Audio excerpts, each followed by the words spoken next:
Om Jananim Saradam Devim Ramakrishnan Jagadgurum Padapadme Tayoshutva Pranamami Muhurmuhu.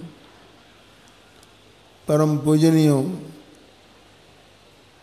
स्वामी आत्मस्थानंद जी महाराज, रामकृष्ण मठ एवं Ramakrishna missionary परमाध्यक्ष को ताकि हमार प्रणाम जानाई एवं हमार गुरु भाई राम जा सुंदर भाषण दिलेन एवं अन्य सन्यासी ब्रह्मचारी वृंदो हमार एवं समवेत भक्त मंडली আমাকে কেউ কেউ বললেন ইংরেজিতে বলতে, কেউ কেউ বললেন বাংলাতে বলতে। শেষে আমি ঠিক করলাম ইংরেজিতে আরম্ভ করব এবং বাংলা দিয়ে শেষ করব। না, এই আরম্ভ করলাম, এটা preliminary introduction. So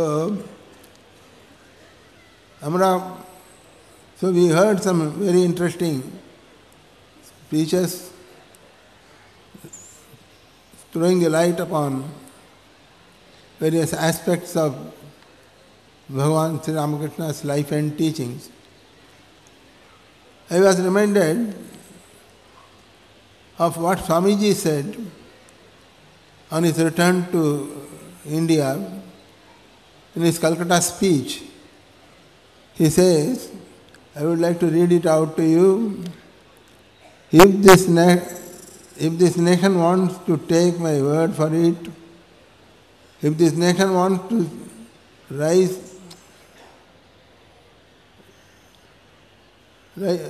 take my word for it, it will have to rally enthusiastically around this Ramakrishna Paramahamsa's name. It does not matter who preaches Ramakrishna Paramahamsa, whether I or you or anybody else. But him I place before you, and it is for you to judge, and for the good of our race, for the good of our nation, to judge now what you shall do with this great ideal of life. One thing we ought to remember, that it was the purest of all lives that you have ever seen, or let me tell you distinctly, that you have ever read of. And before you is the fact that it is the most marvelous manifestation of power that you can read of or much less expect to see. So Sri Ramakrishna's life is so extraordinary that it gets an important place in the history of the world, not only in India but over the whole world. That is why even after 175 years of his sojourn, even now, so many books are being written on him, not only in India but abroad, because he throws light on the divine aspect of life. Most people, they carry on their humdrum lives in this world, seeing no other ideal placed before them. But it is Ramakrishna who comes, those who read him, read his life, read his message, they all find that there is something extraordinary. You may say that, oh, since ancient times we have followed this religion or that religion. So what is new about it? As it was pointed out just now, his life, his experience, everything was based on his actual experiences. Not reading the Shastras, not hearing even from others, but he practiced every one of those religions which he accepted as true paths to reach the goal through divine life.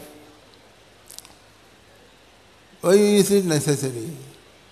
So here Swamiji emphatically says, this is a life, if you want this nation to rise, if you want this nation to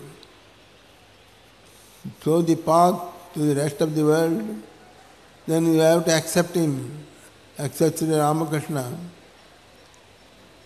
So, what are those principles which Sri Ramakrishna preached?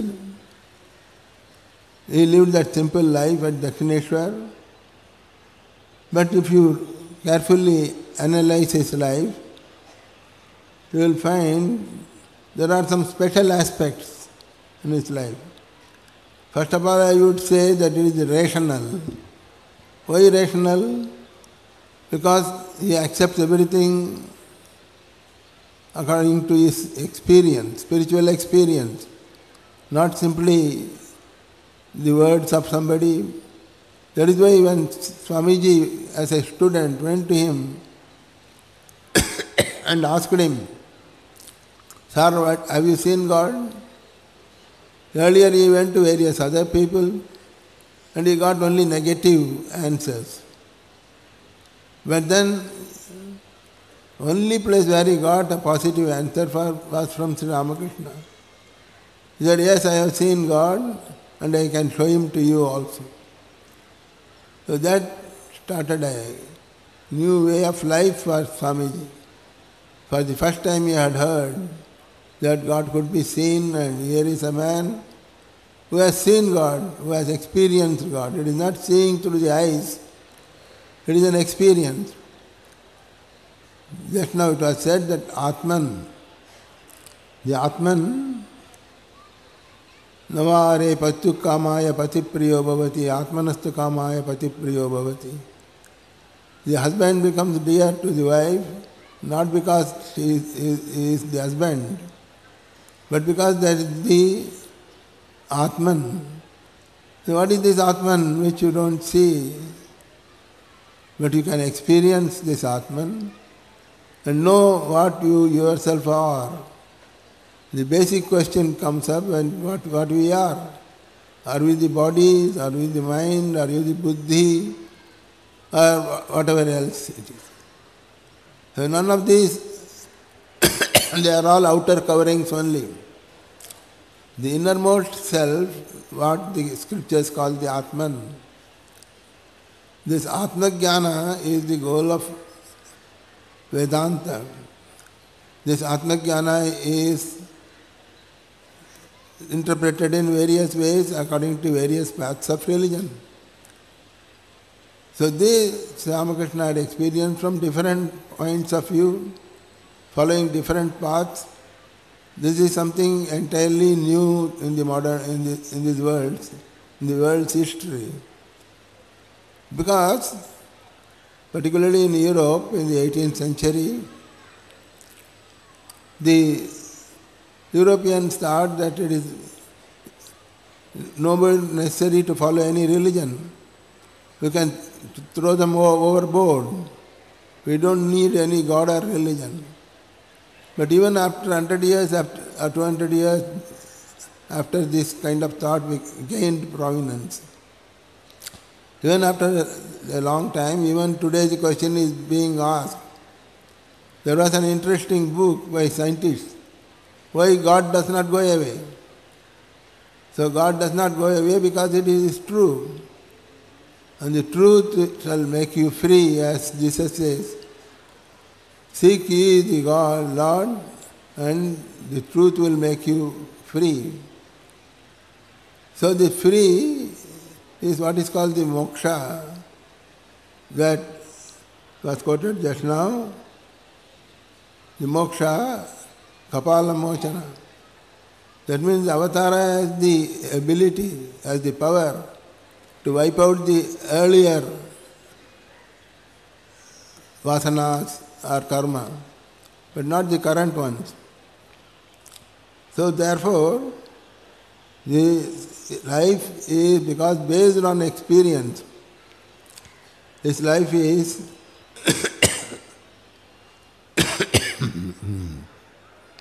rational, And it is possible to practice it, even for householders, even for ordinary people.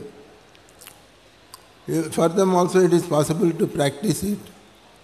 He himself said that the coins of the Mughal times cannot be valid during the East India Company's regime.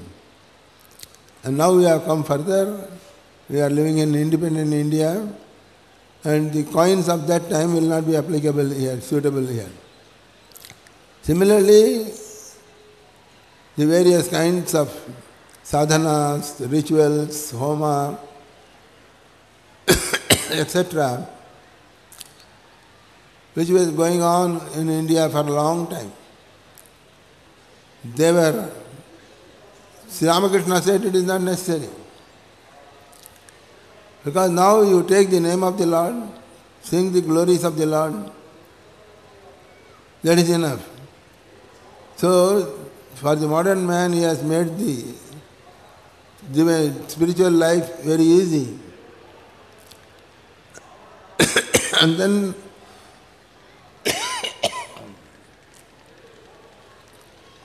the religion preached by him is universal. It can be applicable anywhere. And then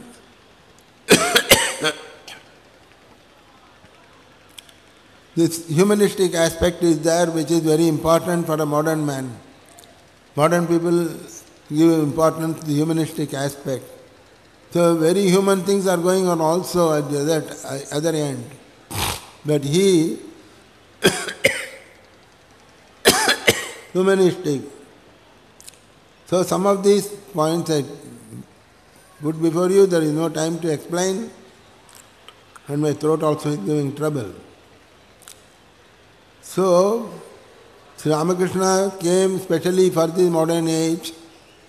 Following him, we can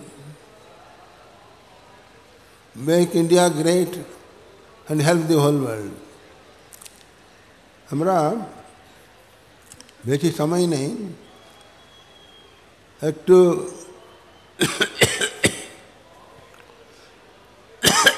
Swamiji পাশ্চাত্য থেকে যখন ফিরে এলেন তখন স্বামীজি বললেন এই this great ideal of life, এই আদর্শ কি ভগবান লাভই মনুষ্য জীবনের উদ্দেশ্য, ওটাই গন্তব্যস্থল। এই জন্ম কর্ম চ মে Divyam, Vajananandji quoted from the Gita. The avatar's life is divine. Through the power of the divine, he brings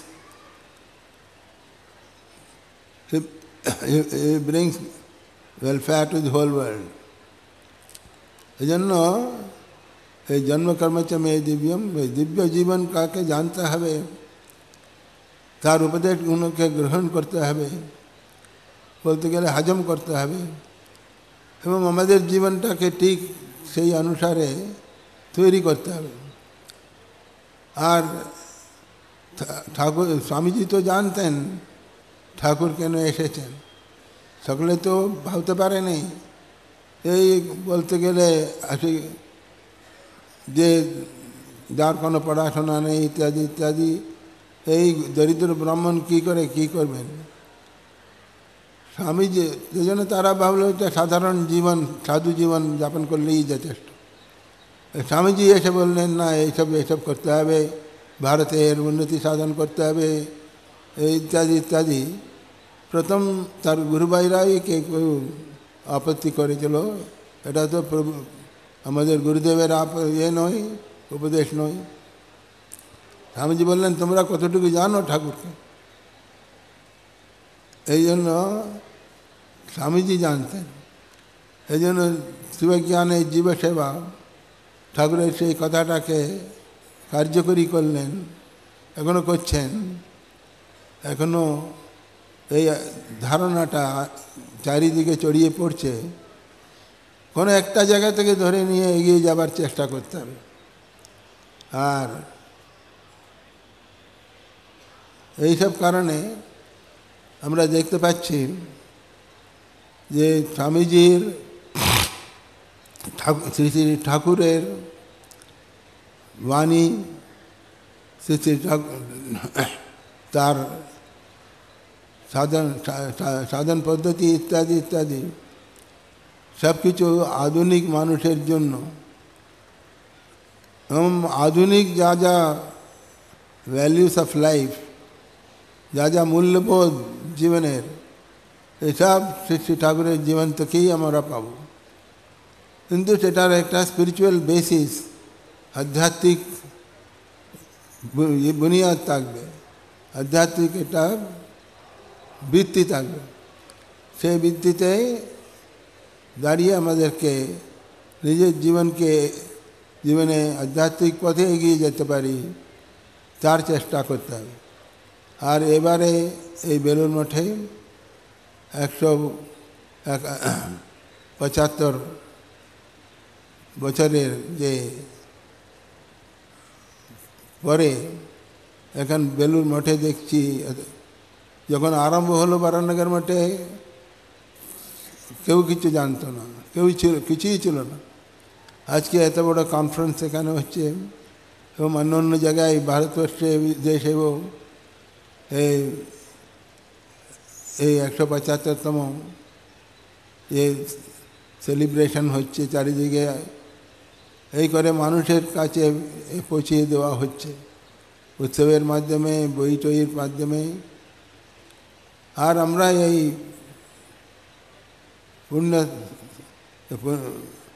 পুণ্যস্থলে এই পুণ্যতীর্থে বেলুড় মঠ পুণ্যতীর্থ যেখানে স্বামীজি তার দেহ রাখলেন মা এবং অন্যান্য সকলে অনেকেরই ঠাকুরের সন্তানরা সকলে অনেকেই এখানেই তাদের মহাসমাধি লাভ করেছে কাজেই আজকে এই শুভ দিনে আমরা এখানে সমবেত হয়েছি এবং এই উৎসব এখনও আরও 3 দিন চলবে আজকে ঠাকুরের আসলে জন্মতিথি তিথি পুজো এরপরে পাবলিক উৎসব আছে রবিবারে সবটা মিলিয়ে একটা মানুষকে ঊর্ধ্বগামী করা আধ্যাত্মিক পথে সেই আশীর্বাদ আমরা পরম পূজনীয় প্রেসিডেন্ট মহারাজের কাছে পেয়েছি ওনার আশীর্বচনের মাধ্যমে আমিও এই আজকে এই পবিত্র সন্ধ্যায় এই পবিত্র তীর্থস্থানে শ্রী শ্রী ঠাকুরের একটু অনুধ্যান করলাম সে আরও সুন্দর ভাষণ সব শুনলেন আমি শ্রী শ্রী ঠাকুর শ্রী শ্রী মা স্বামীজি তাদের কাছে প্রার্থনা জানাই সকলের হয়ে প্রার্থনা জানাই নিজের এবং সকলের জন্য তারা আমাদেরকে যে আধ্যাত্মিক পথে এগিয়ে নিয়ে যান আমাদের ঠিক দিশারি আমাদের এগিয়ে নিয়ে যান আমাদের পথ দেখিয়ে দেন এই প্রার্থনা করব এবং ওম নিরঞ্জনম নিত্যমনন্তরূপম ভক্তানুকম্পাত্রকবিগ্রহম वै ईशावतारं परमेशमीड्यं तं रामकृष्णं शिरसा नमामः।